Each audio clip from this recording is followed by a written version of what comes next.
So hello and welcome everyone, welcome to Susmita's free time. আজকে একটুখানি প্রথমেই দেখতে পাচ্ছ কলা পাতাগুলো সেঁকে নিচ্ছি।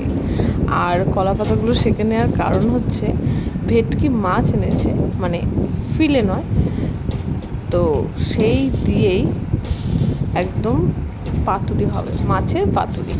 তো একদম কাটা ছাড়া যে পিস সেই রকম না, নর্মাল ভেটকি মাছ কেনা হয়েছে।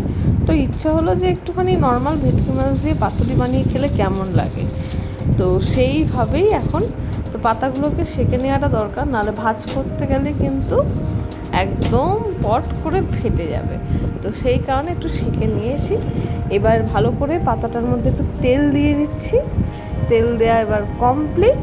তো আমি মাছটাকে আগেই সর্ষে দিয়ে একদম সর্ষে, লঙ্কা বাটা, নুন, হলুদ দিয়ে মাখিয়ে, তেলও ছিল, তেল দিয়ে মাখিয়ে রেখেছি।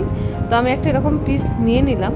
তো একটু সাইডটা কম হবে মনে হচ্ছে, আচ্ছা আগে আমি একটুখানি বেশি বেশি করে লাগিয়ে নিই। তো এটা আমি যেমন লঙ্কা ছাড়া দিচ্ছি, এটা ডাইরেক্ট আমি ফোল্ড করে দিচ্ছি।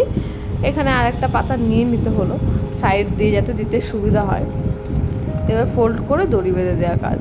তো এক হাতেই করছিলাম, তো দুটো একসঙ্গে করা সম্ভব ছিল না, তাই একটুখানি রেখে দিয়ে পরেরটা ধরলাম, মানে বেঁধে দিয়েছি, সেটা আর দেখানো হয়নি, সুতো দিয়ে বেঁধে নিয়েছি। তো এই মাছটার ক্ষেত্রে আমি কি করেছি, একটুখানি আলাদা করে লঙ্কা আর তেল দিয়ে দিলাম, মানে যে যেরকম ঝাল খাবে সেরকমভাবে। আর লঙ্কাটা দিলে না, কাঁচা গোটা লঙ্কা দিলে এত সুন্দর ফ্লেভার আসে, সেটা আর বলার মতো না। তো ভাপে বসিয়ে দিয়েছি, ভাপে হয়ে গেছে। এবার গরম গরম ভাত দিয়ে চটপট খেয়ে নেওয়ার পালা। তো আমি চললাম খেতে, আর আপনাদের জানাই বিদায়। Tata, bye bye.